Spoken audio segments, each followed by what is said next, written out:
सावधान प्रारंभ करते हैं। ओम नमः सिद्धाय। नमो हरिहंताणं नमो सिद्धाणं नमो आयर्याणं नमो वज्रायाणं नमो लोये सव्यसाहूणं मंगलम भगवान वीरो मंगलम गौतमो गणे मंगलम कुंद कुंदार्यो जैन धर्मोस्तु मंगलम सर्व मंगल मांगल्यम सर्व कल्याण कारकम प्रधानम सर्व धर्माणां जैनम जयतु शासनम जैनम जयतु शासनम यस्य स्वयं स्वभावाप्ति भावे कृतस्म कर्मण तस्मै संज्ञान रूपाय नमोस्तु परमात्मने प्रगटा सहज स्वभाव निज हुए कर्म हरिनाश ज्ञान रूप परमात्म को प्रणमु मिले प्रकाश प्रणमु मिले प्रकाश। आचार्य पूज्यपाद स्वामी द्वारा विरचित यह इष्टोपदेश नामक ग्रंथ जो कि 51 गाथाओं में निबद्ध है, उस पर हमारी चर्चा चल रही है।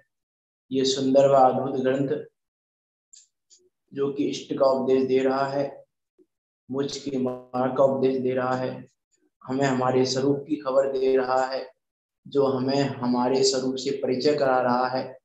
ऐसा ये सुंदर व अद्भुत ग्रंथ है। छोटा है लेकिन गागर में सागर जैसा है। 51 गाथाएं हैं, लेकिन 51 गाथाओं के माध्यम से वो सब कुछ यहाँ पर आचार्य पूज्यपाद स्वामी ने परोस दिया, जो कि मोक्ष मार्ग के लिए हमको चाहिए। उस आत्मा का स्वरूप यहाँ बता रहे हैं, और जिनको ज्ञाया की इष्ट है उनके लिए भी चर्चाएं प्रारंभ हो चुकी हैं। उस इष्ट के उपदेश की झलक, उस इष्ट के उपदेश का आभास अभी तक नहीं हुआ होगा तो 21 नंबर की गाथा से प्रारंभ हो गया होगा। वास्तव में देखो, अब आगे जितनी गाथाएं आनी हैं उन सब में आचार्य पूज्यपाद स्वामी आत्मा की चर्चा करने वाले हैं, आत्मा की ही बात करने वाले हैं। 21 नंबर की गाथा में आत्मा का स्वरूप बता दिया कि आत्मा कैसा है, कि लोकालोक को जानने देखने वाला है, अनंत सुख स्वभावी है, तनु मात्रो शरीर ब्रह्मांड है, नित्य है और स्वयं संवेदन से सुव्यक्त है, अच्छी तरीके से व्यक्त है, स्वयं संवेदन गम्य है। इस प्रकार के विशेषणों की बात यहाँ पे की कि वो स्वयं संवेदन के द्वारा वो आत्मा सदा का अनुभव में आ रहा है।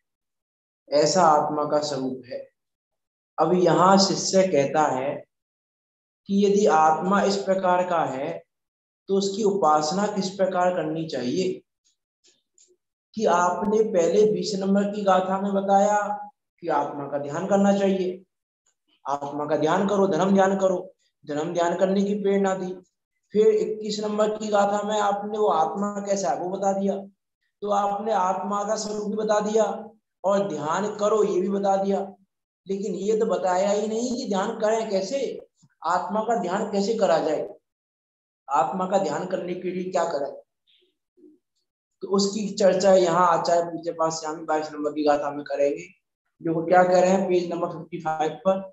यहाँ शिष्य कहता है कि यदि आत्मा इस प्रकार का है तो उसकी उपासना किस प्रकार करनी चाहिए, अर्थात उसका ध्यान किस प्रकार करना चाहिए।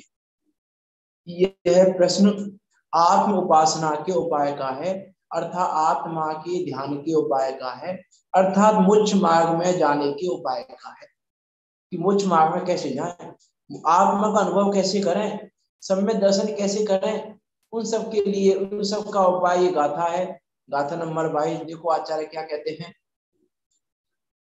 संयम में करण ग्रामम एकाग्र चेतसा आत्मान आत्मबांध्याय आत्मन एव आत्मनि स्थितम। क्या कह रहे हैं, संयमे संयमेन संयमे करण ग्रामम। क्या कह रहे हैं, संयमे करण ग्राम, संयम अर्थात बस में करो, संयम ग्रहण करो अर्थात बस में करो। यहाँ संयम का अर्थ है कि बस में करो, कंट्रोल करो। किस पे? करण ग्रामम। करण अर्थात क्या होता है? करण के बहुत सारे अर्थ हैं जिनागम में। एक तो त्रिकरण परिणामों की चर्चा भी होती है। करण के बहुत सारे अर्थ हैं, लेकिन यहाँ पर कह रहे हैं करण ग्रामम। ग्रामम अर्थात गांव अर्थात समूह, और करण अर्थात इंद्रियां, अर्थात इंद्रियों के समूह को संयम में अर्थात बस में करके क्या करें? एकाग्रत्वेन चेतसा, एकाग्रता से, एकाग्रता करो किसकी? चेतना की, अर्थात उस मन की, अर्थात उस भाव की एकाग्रता करो। क्या करके? इंद्रियों के समूह को बस में करके। आत्मा नाम आत्मवान, आत्मा को, आत्मवान पुरुष को, आत्मा को और आत्मवान पुरुष को ध्यायेत, ध्याना चाहिए। क्या ध्याना चाहिए? आत्मना एव, आत्मा द्वारा ही। किसको ध्याना चाहिए? आत्मनि, आत्मा में स्थित होकर। क्या कह रहे हैं देखो, इसकी हिंदी पढ़ते हैं। करे मन की एकाग्रता, इंद्रिय विषय मिटाए, रुके वृत्ति से छंदिता, निज में निज को ध्याय। कि मन की एकाग्रता से इंद्रियों के समूह को बस करके आत्मवान पुरुष को अपने में अर्थात आत्मा में स्थित आत्मा को आत्मा द्वारा ही ध्याना चाहिए। कि आत्मा को ध्याना कैसे ध्यान? कि आत्मा द्वारा ही ध्याओ। किसको ध्यान? कि आत्मा को ध्याओ। किसके द्वारा? आत्मा के द्वारा। किस प्रकार से? मन को एकाग्र करके, इंद्रियों के समूह को बस में करके। दो उपाय बताए हैं यहाँ पर कि एक तो मन को एकाग्र करो और एक इंद्रियों के समूह को बस में करो। इंद्रियों के समूह को बस में करके और मन को एकाग्र करके आत्मा को आत्मा के द्वारा आत्मा में आत्मा द्वारा आत्मा को ध्याओ। ये यहाँ पर कह रहे हैं। तो कहना क्या चाह रहे हैं यहाँ पे आचार्य देव? कि आत्मा को ध्याने के लिए पहली बात तो किसी अन्य वस्तु की आवश्यकता नहीं है, क्योंकि आत्मा को आत्मा के द्वारा ही ध्याया जाएगा। आत्मा को आत्मा के द्वारा ही ध्याना पड़ेगा और कोई दूसरा उपाय नहीं है। आत्मा का ध्यान करने के लिए पर द्रव्यों के अवलंबन की आवश्यकता नहीं है। आत्मा का ध्यान करने के लिए हमको कोई आसन नहीं चाहिए, हमको कोई चौकी नहीं चाहिए। वो लाइन आती है ना उसमें भावना 32 में, तृण शैल शिखर तृण चौकी हे भद्र आसन। हाँ, हे भद्र आसन, ऐसे ही ध्यान से उतर गई मेरे। वो लाइन है तृण चौकी और शैल शिखर नहीं समाधि के आसन। कि ये आत्मा के ध्यान के आसन नहीं है। चौकी, तृण, शैल, पर्वत पर बैठ के आत्मा का ध्यान हो जाएगा। पर्वत पे बैठ के नहीं, आत्मा का ध्यान आत्मा के द्वारा होगा। उसके लिए ना पर्वत की आवश्यकता है, ना चौकी की आवश्यकता है, ना किसी आसन की आवश्यकता है। आत्मा का ध्यान आत्मा के द्वारा होता है। और जो हमने बात कही थी 2 दिन पहले, उसको भी यहाँ घटित कर सकते हैं कि आत्मा का ध्यान सम्य शिखर में नहीं, गिरनार जी में नहीं, आत्मा का ध्यान तो आत्मा के द्वारा होगा। तो कहाँ पे करें आत्मा का ध्यान, कैसे करें, उसकी बात तो भी करेंगे ही हम। आत्मा का ध्यान कहाँ पर करें? सम्य शिखर जी में कि गिरनार जी में कि विदेश क्षेत्र में कि चौथे काल में? परसों हमने अलग तरीके से बात की थी उसकी। सुख के लिए बात की थी हमने, स्व संवेदन के लिए बात की थी। सुख के लिए नहीं, स्व संवेदन के लिए बात की थी।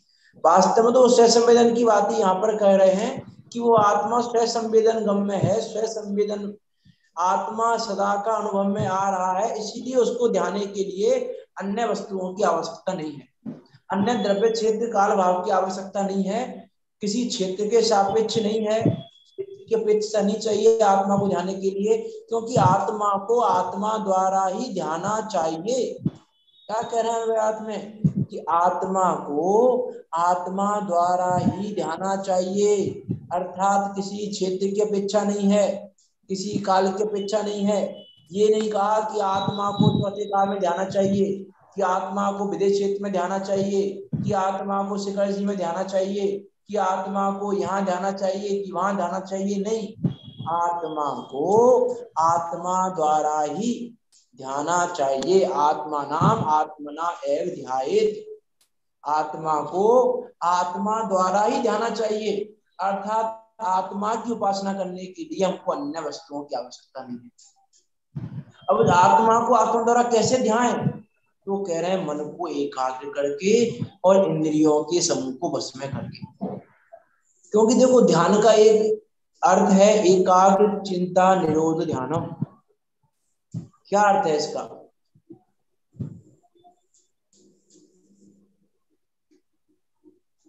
क्या अर्थ है इसका? एकाग्र चिंता निरोध ध्यानम, बताएं आप में से। एकाग्र चिंता एकाग्र होकर हाँ, एकाग्र करके अपने अपने स्वरूप में एकाग्र होकर चिंता का निरोध करे, तो वो ध्यान की स्थिति बनेगी। हाँ, अर्थ तो बिल्कुल सही है। देखो इसको थोड़ा और यदि अच्छे से बोले, अर्थ तो सही है बिल्कुल। एकाग्र, एकाग्र अर्थात एक को आगे रखकर, एकाग्र चिंता। देखो इसके ना दो तीन अर्थ निकल सकते हैं। अर्थ तो मतलब सारे एक जैसे हैं। एक अग्र चिंता निरोध ध्यानम, एक को आगे रखकर। किसको आगे रखकर? कौन है वो एक? कि वो जो ज्ञायक स्वभाव है, उसे ज्ञायक स्वभाव को आगे रखकर एक अग्र चिंता अर्थात एक को आगे रख के उसकी चिंता, उसका चिंतन करना। चिंता अर्थात चिंतन करना।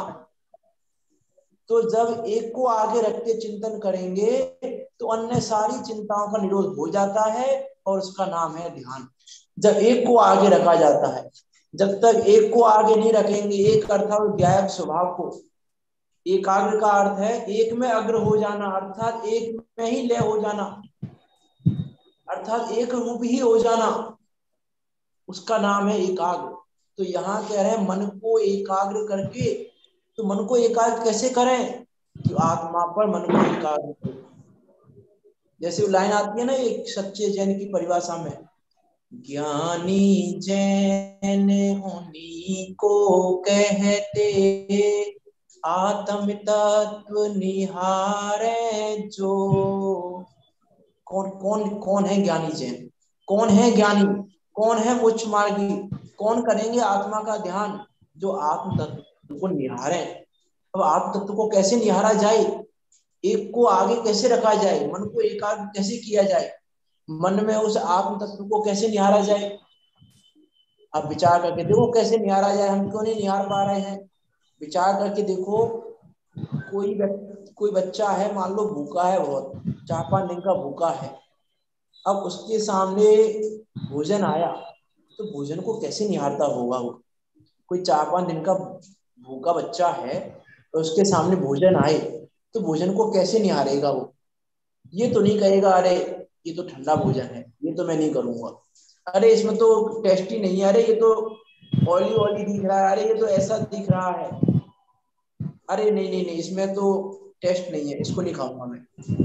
ऐसे ऐसे करेगा। भोजन को कैसे निहारेगा वो जो भूखा होगा? अर्थात जिसको भूख लगी होगी उसको ना तो स्पर्श दिखेगा भोजन का कि ठंडा है कि कैसा है, ना रस दिखेगा, ना रसना इंद्रिय दिखेगी उसको, ना स्पर्शन इंद्रिय दिखेगी। मैं 5 इंद्रियों में घटाना चाह रहा हूँ, इंद्रियों को बस में करके लिखा ना यहाँ पे। 5 इंद्रियां स्वयं बस में हो जाती हैं उसके। जो 4-5 दिन का भूखा बच्चा होता है और सामने जब उसको भोजन दिखाई देता है तो उसको 5 इंद्रियां बस में हो जाती है। ना उसको रसना इंद्रिय दिखाई देती है, अरे इसकी गंध अच्छी नहीं आ रही, इसमें अच्छी नहीं आ रही, ना उसको घ्राण इंद्रिय दिखाई देती है, ना स्पर्श दिखाई देती है, ना रसना इंद्रिय दिखाई देती है, ना चक्षु इंद्रिय दिखाई देती है कि अरे दिखने में अच्छा नहीं लग रहा है। कि उसको इंद्रियों बस में हो जाती है अपने आप। कैसे हो जाती होंगी? इसका अर्थ है कि अभी हमें भूख नहीं है, इसका अर्थ है कि अभी हमें आत्म तत्व को ध्यान की भूख नहीं है। भरे पेट का व्यक्ति, जिसका पेट भरा हुआ होता है, वो इस इंद्रियों को बस में नहीं कर पाता। वो कहता है कि नहीं, ये नहीं चाहिए मुझे, भोजन मुझे गर्म खाना चाहिए, ठंडा खाना मुझे नहीं चाहिए, मुझे तो टेस्टी खाना चाहिए। किस कौन कहता है ये बात? भूखा व्यक्ति नहीं कहता। जो भूखा हो 4-5 दिन का, वो नहीं कहता ये बात, भरा पेट वाला कहता है। इसका अर्थ है कि अभी हमें आत्म तत्व को ध्याने की, आत्म तत्व की उपासना करने की भूख नहीं हुई है। अब भूख को बढ़ाओ, जब भूख बढ़ेगी तो इंद्रियां बस में भी होंगी और मन एकाग्र भी होगा। जब भूख बढ़ेगी तब। अभी हमें भूख नहीं बढ़ी है अभी हमारी। देखो बहुत सारे उदाहरण दिए जा सकते हैं। वास्तव में मन को किस प्रकार एकाग्र करें, इंद्रियों को किस प्रकार बस में करें, क्या करके देखो। कोई व्यापारी है, बहुत बार एग्जाम्पल दे चुका हूँ शायद पहले भी मैं, ये वाला शॉर्ट में एग्जाम्पल दूंगा बस। कोई व्यापारी है और दुकान पर ग्राहकों की लाइन लगी हुई हो और मई जून का महीना हो और मई जून के महीने की सबसे तेज गर्म दिन हो और लाइट भी नहीं आ रही हो, इन्वर्टर भी खराब हो, ये सारी और कंडीशन मिली हमने। उसके बाद भी वो ये नहीं कहता कि भैया थोड़ा अपनी दुकान पे चले जाओ, थोड़ा सा तो सांस तो लेने दो, पसीने में नहा रहा हूँ मैं, पसीने आ रहे हैं, गर्मी लग रही है मुझे बहुत, थोड़े से तो लाइन कम हो जाएगी। लाइन टूट ही नहीं रही, ग्राहकों की लाइन नहीं टूट रही, एक जाने का उससे पहले दूसरा आ रहा है। तो वो ऐसे ये नहीं कहता कि भैया अगली दुकान पे चले जाओ। क्यों नहीं कहता? क्या उसको गर्मी नहीं लग रही? क्या उसको भूख, सुबह से खाया भी नहीं है, कुछ पिया भी नहीं है, क्या उसको भूख प्यास नहीं लग रही? क्या उसको गर्मी नहीं लग रही? क्या उसको स्पर्शन इंद्रिय संबंधी परेशानी नहीं हो रही? क्या उसको रसना इंद्रिय संबंधी परेशानी नहीं हो रही? क्या उसको भूख नहीं लग रही? क्या नहीं हो रहा है उसके साथ? सब कुछ होते हुए भी क्या लग रहा है उसको? और ग्राहक आ जाए, और ग्राहक आ जाए, और ग्राहक आ जाए। कि अरे सुबह का खाना नहीं खाया, शाम का तो खा लेना। कि अरे खाना तो हमने डेली खाते हैं, खाना तो आज नहीं खाएंगे तो क्या हो जाएगा? क्या क्या हुआ उसको ऐसा कि इंडिया बस में हो गई उसके? अब उसको गर्मी नहीं लग रही, भूख, गर्मी, भूख, प्यास सब दूर हो गया उसका। ऐसा क्या हुआ? उसने, उसका मन एकाग्र है। कहाँ पर है उसका मन एकाग्र? उसका मन एकाग्र है पैसे में, कि कमाई हो रही है अच्छी। तो उसका मन जब कमाई के प्रति एकाग्र है तो इंद्रियां बस में हो जाती हैं। इंद्रियों को बस में करना नहीं पड़ता, उसको ये सोचना नहीं पड़ता कि अरे गर्मी हो रही है, कोई बात नहीं, गर्मी सहन होगा। यार विचार ही नहीं आता उसको कि गर्मी लग रही है मुझे, उसको ये विचार ही नहीं आता कि मुझे भूख है, उसे ये विचार ही नहीं आता कि मुझे प्यास है। उसे ये कोई घर का मेंबर, मान लो व्यापारी को दुकान पर ही पानी दे गया हो, खाना दे गया हो, तो उसको ये विचार ही नहीं आता कि मुझे कोई खाना भी दे के गया है, खाना तो खा लूं 2 मिनट, पानी दे पी लूं 2 मिनट। कहाँ गया उसका वो विचार? कहाँ गई उसकी वो इंद्रिय विषयों की प्रवृत्ति? अर्थात जब मन एकाग्र होता है उस समय इंद्रियां स्वयं में भी बस में हो जाती हैं। बस करना क्या है? जो हमने मन को जिन विषयों में एकाग्र किया हुआ है वो विषय चेंज करना पड़ेगा, विषय चेंज करना पड़ेगा। अभी हमारे मन की एकाग्रता पैसे के प्रति है, हमारी श्रद्धा में सदा काल पैसा पैसा पैसा, दमड़ी जाए पर दमड़ी नहीं जाए, चमड़ी जाए पर दमड़ी नहीं जाए, जान चली जाए लेकिन पैसे, पैसे के मामले की बात मत करो आप। हमारा जो उपयोग है, हमारी जो एकाग्रता है वो कहाँ पर है? पूरी पैसे के प्रति है। अर्थात कोई हमसे पैसे की बात करे, व्यापार की बात करे तो बहुत प्रसन्न चित्त से उपयोग पूर्वक सुनते हैं, और कोई आत्मा की बात करे, हाँ ठीक है आत्मा है नित्य स्वभावी, एक ज्ञान स्वभावी आत्मा होता है, हाँ हमें भी पता है होता है ज्ञान स्वभावी आत्मा। अगर व्यापार की बात होती है तो नहीं, तो इस प्रकार के सब विकल्प नहीं आते।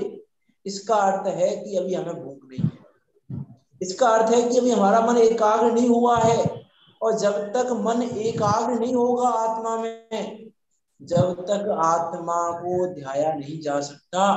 इसीलिए यहाँ आत्मा को ध्याने का उपाय बता रहे हैं कि मन को एकाग्र करो, मन को एकाग्र करने पर सब कुछ होगा। अब देखो स्व संवेदन है ना, स्व संवेदन है, लेकिन मन कहाँ पर एकाग्र हो रहा है हमारा? पर में, इसीलिए वो स्वयं संवेदन भी स्वयं संवेदन रूप से नहीं आ रहा है। क्योंकि हमारी भूख कहाँ पर है, बात भूख की है। मैं इसलिए भूख शब्द का प्रयोग कर रहा हूँ कि भूख बढ़ाओ, उस आत्म तत्व को जानने की भूख बढ़नी चाहिए। कि जैसे मिष्टान खाने के प्रति भूख बढ़ती है, अरे मिष्टान तो बहुत खाए हैं, भोगों को तो बहुत भोगा है, लेकिन इस आत्म तत्व को भोग किए हुए अनंत काल बीत गया, भोगा नहीं आज तक। अनंत काल से भूखे हैं हम, हमें लगनी चाहिए वो भूख, अनंत काल की भूख। जैसे 5 दिन खाना ना मिले तो जैसी भूख लगती है, यहाँ तो 5 दिन छोड़ो, 10 दिन छोड़ो, सागरों में छोड़ो, सागर तो क्या है, अरे पंच परावर्तन करके आए हैं, पंच परावर्तन संबंधी अनंत काल बीत गया, लेकिन आज तक ये आत्म भोगी नहीं बने, इस आत्मा का भोजन नहीं किया हमने, इस गायक स्वभाव का भोजन नहीं किया हमने। यहाँ कह रहे हैं भूख बढ़ाओ, अपनी भूख बढ़ाओ तो मन की एकाग्रता होगी, भूख नहीं बढ़ेगी तो मन की एकाग्रता होना भी संभव नहीं है। भूख बढ़ेगी तो मन की एकाग्रता होगी, नहीं तो मन की एकाग्रता नहीं होगी। जैसे मान लो, और मैं यदि एग्जाम्पल से बात करूं, जैसे मान लो कोई माँ डेली अपने बच्चे को लेने जाती है स्कूल में, छुट्टी होती है जब लेने जाती है बच्चे को, अब एक दिन उसका बच्चा आ नहीं रहा है, बहुत देर हो गई, उसका बच्चा दिख ही नहीं रहा, उसको दिख ही नहीं रहा है। अब डेली तो वो आती है, बच्चा दिख जाता है, लेके चली जाती है, औरों से भी बात कर लेती है वहां, और भी उसके फ्रेंड उनसे भी सब कुछ कर लेती है, लेकिन आज क्या हो रहा है, उसको बच्चा दिख नहीं रहा, उसका बच्चा आया नहीं, बहुत लेट हो गया। अब उसकी भूख बढ़ती जा रही है, क्या, अरे बेटा कहाँ गया, बेटा नहीं मिल रहा, बेटा नहीं मिल रहा, बेटा नहीं मिल रहा है, आज बेटा कहाँ चला गया, आया नहीं, अब तक तो आ जाता था, अरे अब तो बहुत देर हो गई, अरे देखो उसका ये फ्रेंड भी आ गया, अरे उसका ये फ्रेंड भी आ गया, उसका ये फ्रेंड भी आ गया। उसकी भूख बढ़ रही है अभी, बच्चे को देखने की भूख बढ़ रही है उसकी अभी, लेकिन जैसे ही उसका बच्चा दिखा उसको, अब बताइए उसका बच्चा उसको दिखा, उस समय उसके मन की एकाग्रता कैसी होती है। अब उसको आसपास कौन जा रहा है कौन नहीं जा रहा है, उसकी पूरी नजर एक टक होकर वो अपने बेटे को देख रही है, वो मेरा बेटा आ रहा है। आसपास में और बच्चे भी जा रहे हैं, उसके फ्रेंड भी जा रहे हैं, टीचर भी जा रहे हैं, सब कुछ जा रहे हैं, उसको कुछ पता नहीं। कोई उससे पूछे कि अभी कौन निकला यहाँ से, वो पता नहीं कौन निकला यहाँ से। पहले उसको क्या लग रहा था, अरे देखो उसका ये फ्रेंड भी आ गया, उसका ये फ्रेंड, सब कुछ दिख रहा था उसको, अभी दिखना क्यों बंद हो गया उसको। अभी उसको क्यों नहीं दिखा कि कौन गया साइड से, कि अभी उसकी एकाग्रता पूरी तरीके से अपने बच्चे पर केंद्रित है। यह है स्व पर प्रकाशकपना, स्व संवेदनपना, कि अब उसको अपना वो बेटा संवेदन में आ रहा है, उस समय पर भी संवेदन में आ रहा है, आसपास के बच्चे भी दिखाई दे रहे हैं, लेकिन दिखाई देते हुए भी दिखाई नहीं दे रहे, दिखाई देते हुए भी उसको बच्चे दिखाई नहीं दे रहे, आसपास क्या हो रहा है क्या नहीं हो रहा है कुछ पता नहीं है उसको। लेकिन हुआ कब, जब उसको उसके प्रति भूख बढ़ी, जब उस देखने के प्रति उसकी लगी कि हाँ मुझे बेटा नहीं मिल रहा, बेटा नहीं मिल रहा, और जब बेटा दिख गया अचानक, ऐसी आत्मा नहीं मिल रहा है, ये भूख तो मिले पहले हमें कि हाँ आत्मा नहीं मिल रहा है, हमको आत्मा को ढूंढना भी है, ये आत्मा है कौन, कहाँ है ये आत्मा। जब तक यही भूख नहीं होगी तो आत्मा देखेंगे कैसे, और फिर आत्मा यदि दिख भी जाएगा तो क्या करेंगे, नहीं देख पाएंगे आत्मा, फिर भूख ही नहीं आत्मा को देखने की। फिर तो जो हो रहा है, जो आ रहा है वो आ रहा है, जो नहीं आ रहा है वो नहीं आ रहा है। नहीं होगी तब तक मन की एकाग्रता नहीं होगी, मन की एकाग्रता तभी होती है, उसके बिना मन की एकाग्रता नहीं होती। विचार करके देखें हम कि वो माँ बेटे को कैसे देखेगी। चलो मैं विचार हूँ, कुछ कह रहे हैं क्या आप? मैं आज ये कोमल कह रहे, कोमल गौर,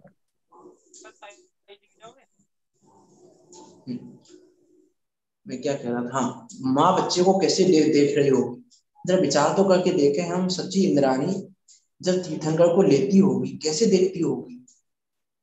क्या हम देखते हैं आत्म तत्व को ऐसे, क्या हम आत्म तत्व को ऐसे देखना चाहते हैं, हम क्या करना चाहते हैं, विचार तो करके देखें। हमें क्या लग रहा है, हमें रुचि लगी कि नहीं लगी देखने की। हमें इच्छा है कि नहीं देखने की, पहले इच्छा की बात करें हम, हमें वो देखने की इच्छा है कि नहीं? देखने की इच्छा होगी तो फिर बात बनेगी। जब तक देखने की इच्छा ही नहीं होगी तब तक तो कार्य की सिद्धि होने वाली नहीं है। हम आत्म तत्व को जानना चाहते हैं कि नहीं चाहते, पहले तो ये विचार करें। हम सुखी, कल मैंने बात की थी कि जब सुख की खोज खत्म हो जाती है तो जीव सुख, सच्चे सुख को छोड़ देता है और झूठे सुख को ही सुख मानकर बैठ जाता है। कहीं हमारी दशा तो ऐसी नहीं है? कहीं हम भी तो विषयों में सुख मान के नहीं बैठ गए? कहीं हम भी तो इंद्रियों के विषयों की प्राप्ति में सुख मान कर नहीं बैठ गए? कहीं हमने भी तो ये नहीं मान लिया कि हाँ ये विषय प्राप्त हो जाएगा सुख हो जाएगा, ये विषय प्राप्त हो जाएगा सुख हो जाएगा? कहीं हम भी तो यही मान के नहीं बैठे हैं? यदि हम यही मान के बैठे हैं तो ये समझ लेना कि आत्म तत्व को जानने की भूख नहीं है। विचार करके देखना, एग्जाम में भूख का आ गया, जैसे सर्दी भूख का आ रहा है बार बार, कि वास्तव में विचार तो करके देखें कि हमें भूख है कि नहीं, हमें किस चीज की। जब देखो, जिसको जिस चीज की भूख होती है वो उसके प्रति भागता है। जिसको नौकरी की भूख होती है वो येन केन प्रकार नौकरी को पाना चाहता है, नौकरी को पाने के लिए प्रयास सब कुछ करता है। जिसको भूख होती है उसको, जैसे देखो एक एग्जाम्पल देते थे प्रियंका पंडित जी कि कोई व्यक्ति है, उसको पेट में दर्द हो रहा है। अब उसको क्या भूख क्या है, उसको मैं उस एग्जाम्पल को यहाँ से कनेक्ट करना चाह रहा हूँ। उसको भूख है पेट का दर्द मिटाने की। अब वो वैद्य के पास गया, इस वैद्य की दवा ली, उस वैद्य से दवा ली, उस डॉक्टर के पास गया और विश्व के सबसे श्रेष्ठ डॉक्टरों के पास होके आ गया, कहीं से पेट दर्द नहीं मिट रहा है। ये दिन जा रहा था कहीं पर, तो सामने से कोई एक सामान्य व्यक्ति, गांव का एक व्यक्ति वो आया।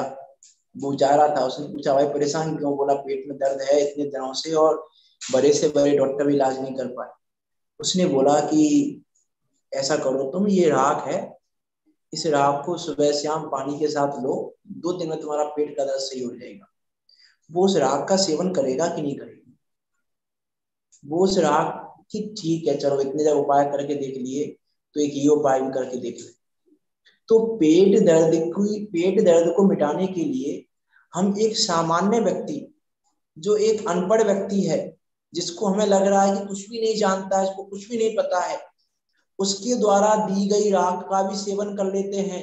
अर्थात हम उस एक सामान्य व्यक्ति पर विश्वास कर लेते हैं। लेकिन यहाँ हमको जिन्हें भगवान की बात पर विश्वास नहीं हो रहा है, यहाँ हमको आचार्य पूज्यपाद स्वामी की बात पर विश्वास नहीं हो रहा है, यहाँ हमको आचार्य कुलकुंद देव की बात पर विश्वास नहीं हो रहा है कि आत्म सुख स्वभावी है, हमको इस बात का विश्वास नहीं हो रहा है। इसका अर्थ है कि अभी हमें वो पेट दर्द मिटाने की भूख नहीं है।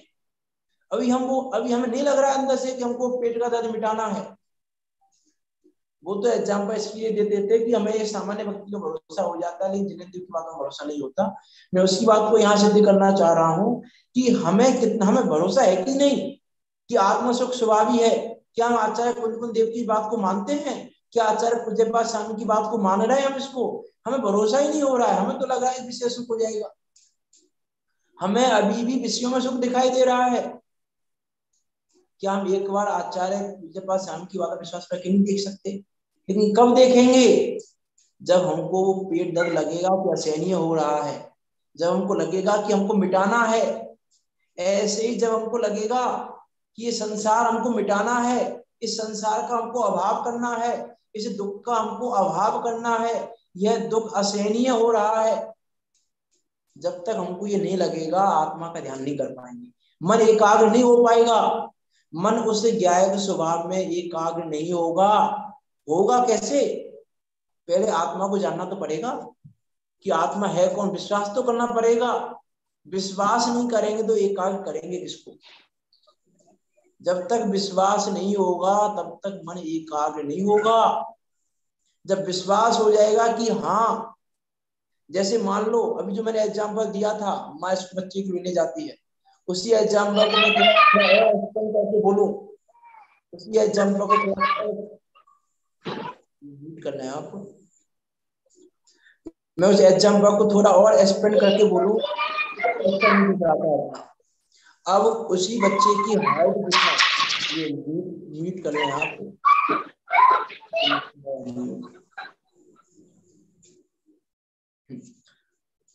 क्या कह रहा था मैं, हाँ, कि अब मान लो उसको बच्चा नहीं दिख रहा था अपना, अब उसके बच्चे की हाइट जितनी उसके बेटे की हाइट है, उसी हाइट का ही बच्चा, जैसी ड्रेस उसने पहनी हुई थी, नेकर शर्ट पहने हुए थे तो नेकर शर्ट, पैंट शर्ट पहने हुए थे तो पैंट शर्ट, हेयर स्टाइल भी वही, कलर भी वही, पीछे से भी उसका, अम्मी से उसको देखें तो बिल्कुल सेम दिख रहा है जैसा उसका बेटा है, उसको ऐसा ही दिख रहा है, लेकिन वो विश्वास नहीं कर पाती जब तक वो चेहरा ना देख ले। चेहरा देखने के बाद जो विश्वास आता है, वो विश्वास तब नहीं आ पाता। क्यों नहीं आ पा रहा है उसको? क्योंकि अभी उसने स्वीकार नहीं किया कि ये मेरा बेटा है, अभी उसका मन एकाग्र नहीं हुआ है, उसको लग तो रहा है कि मेरा बेटा हो सकता है, उसको थोड़ी मान लो मन में शांति भी हो सकती है कि हाँ मेरा बेटा देख रहा है, लेकिन उसका मन एकाग्र नहीं है। जैसे जब तक चेहरा नहीं देख लेती, चेहरा देखने के बाद जो मन की एकाग्रता होगी, वो मन की एकाग्रता अभी नहीं है। इसका अर्थ है कि उसको भी स्वीकृति नहीं हुई है कि मेरा बेटा है। वैसे ही हमको भी स्वीकृति नहीं हुई है कि हम सुख स्वभावी आत्मा हैं, हम नित्य शरीर प्रमाण स्वसंवेदन युक्त स्वसंवेदन गम्य आत्मा है, हमें इस बात की स्वीकृति अभी नहीं हुई है, हमें विश्वास नहीं है आचार्यों की बात पर अभी। देखो बात चर्चा बहुत हो जाएगी, आगे चलते हैं, इसकी टीका पढ़ते हैं। विचार करना वास्तव में कि मन की एकाग्रता और इंद्रियों के समूह को बस में करना किस प्रकार कैसे हो सकता है। एक व्यापारी के उदाहरण से समझो, एक माँ के उदाहरण से समझो। उदाहरण तो बहुत सारे दिए जा सकते हैं, देखो बहुत प्रकार की बातें की जा सकती हैं। वास्तव में हमको क्या अच्छा लग रहा है, हमें किस चीज का विश्वास है, हमको उत्साह किसका आ रहा है।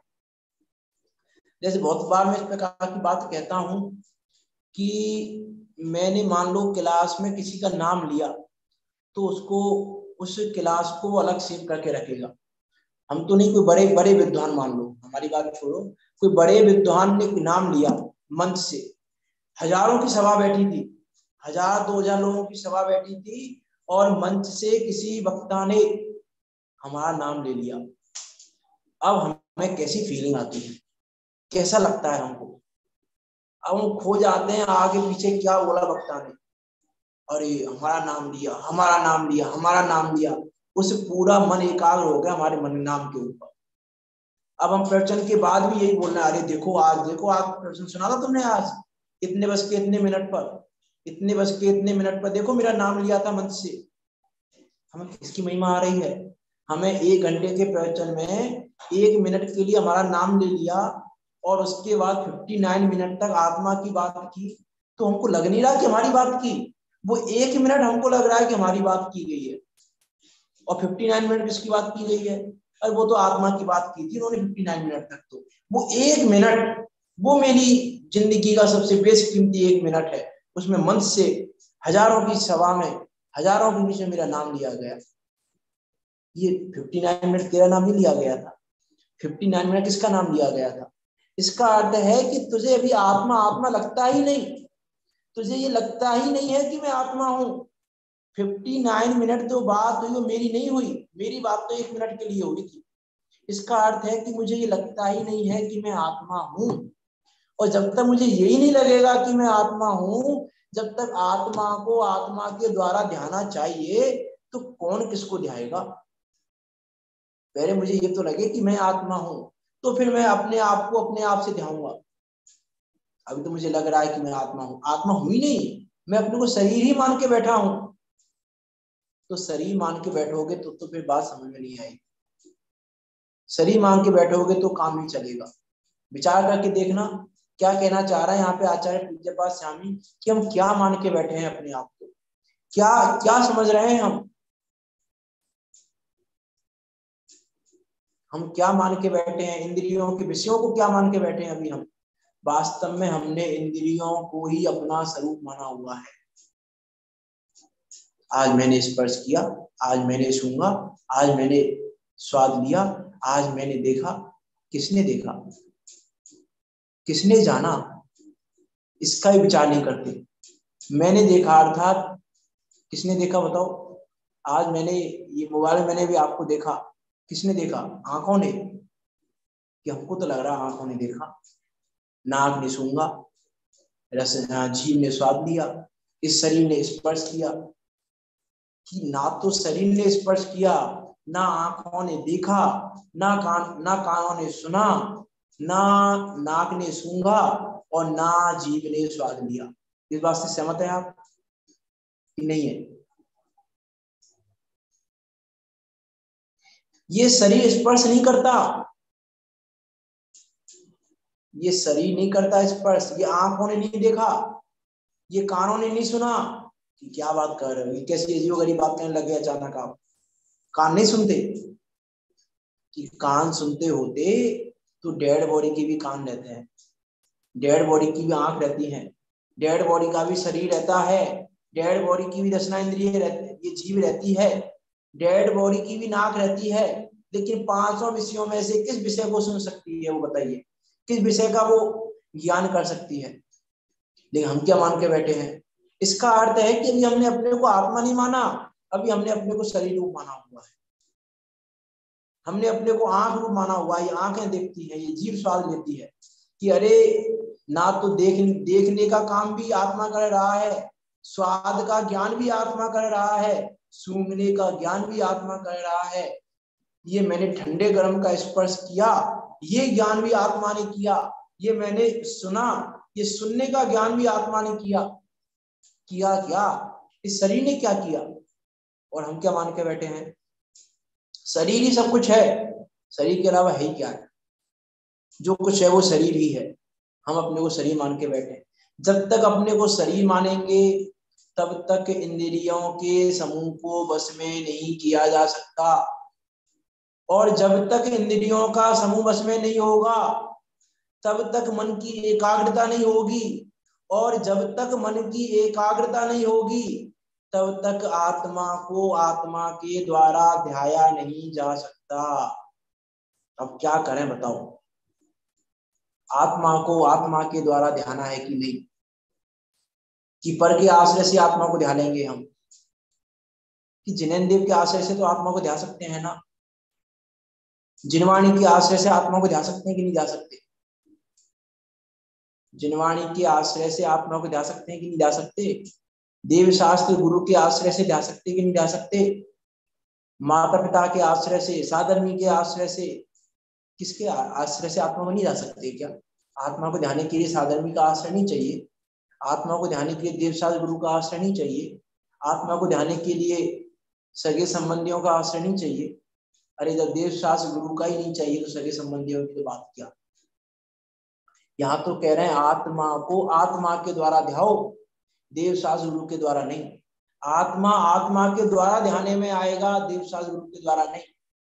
अब इसका आप अर्थ मत समझ लेना कि देव शास्त्र गुरु नहीं ध्याना चाहिए, ऐसा नहीं कह रहे हम कि देव शास्त्र गुरु को नहीं ध्याना चाहिए।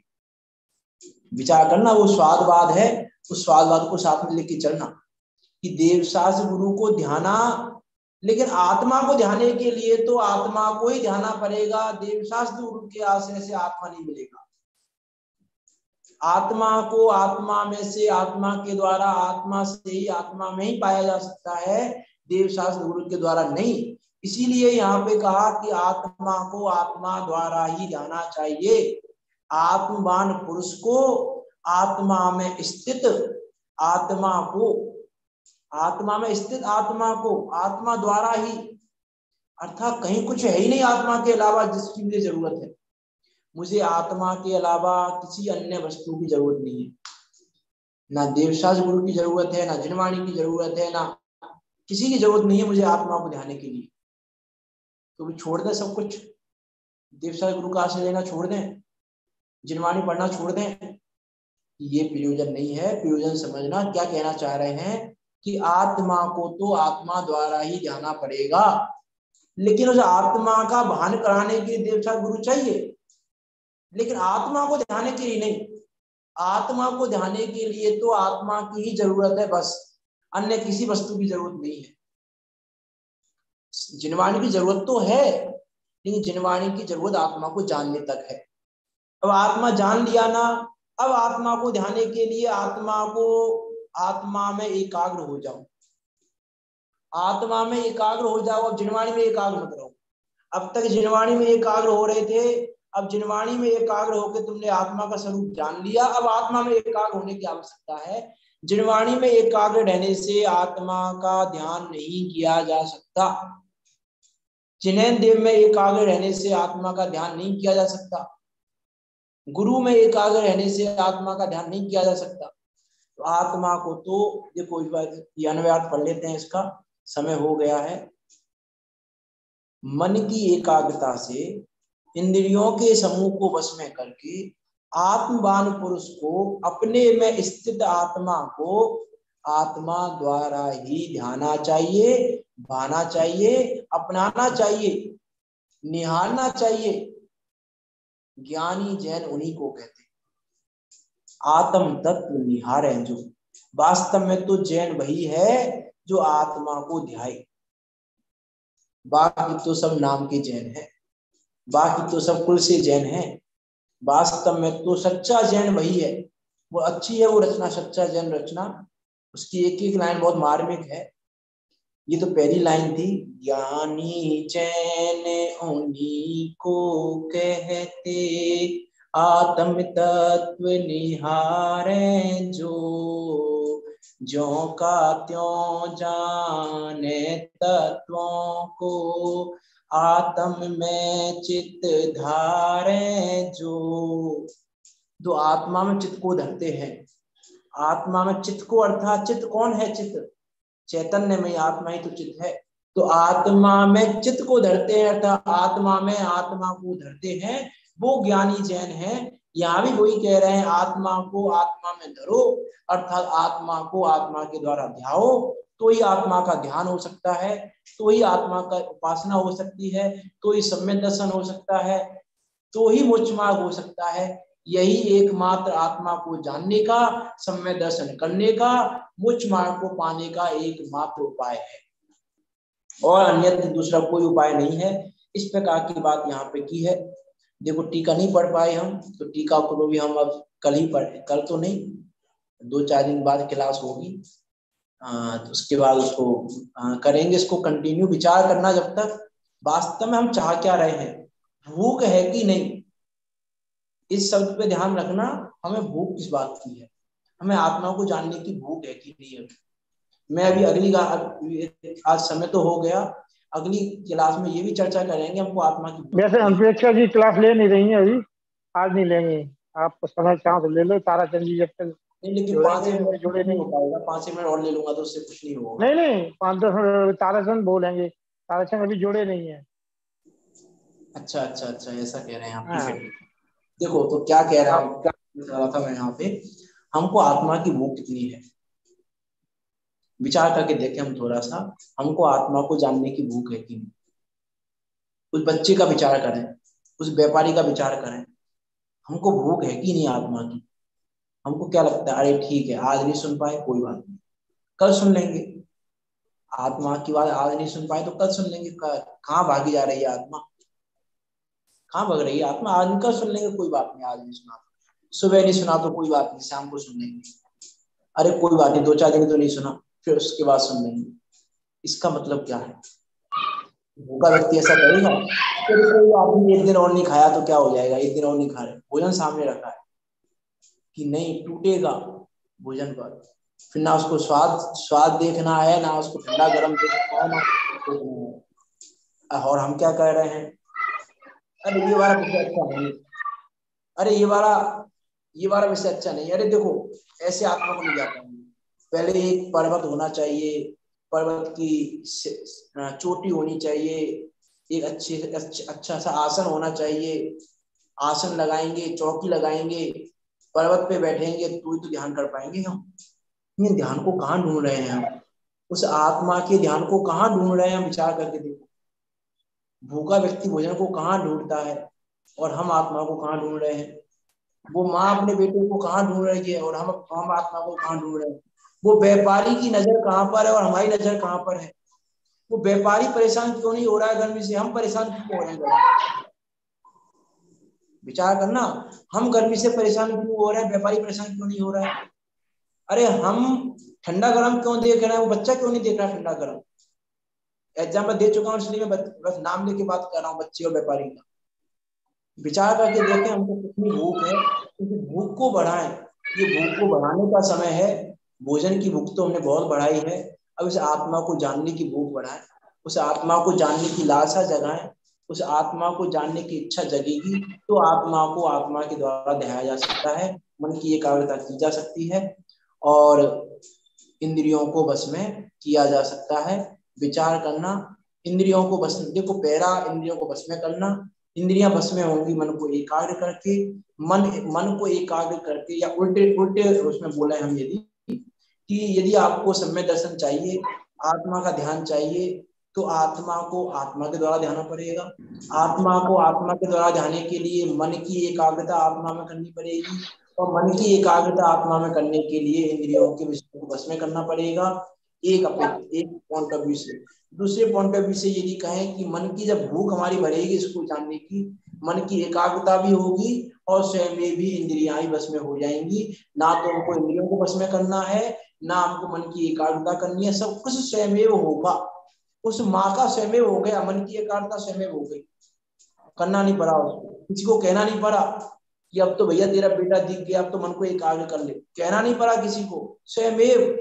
उसने भी नहीं सोचा होगा कि बच्चा दिखेगा तो मैं मन को ऐसे एकाग्र करूंगी, लेकिन मन एकाग्र हो गया, इंद्रियां बस में हो गई। इस प्रकार आत्मा को हम ध्यान और आत्मा को ध्यान कर हम सभी मोक्ष मार्ग में परिवर्तन करें। तो इसी भावना के साथ अभी की बात को यहाँ विराम देते हैं। विचार करना, वास्तव में कोई शंका हो आपको तो पूछ सकते हैं, नहीं तो फिर जवाब करते हैं। निज निधि निज में बताई, यह अनंत उपकार है, पार है जिन्हें वाणी वंदे न सत्य बारे है, मां सत्य बारे है।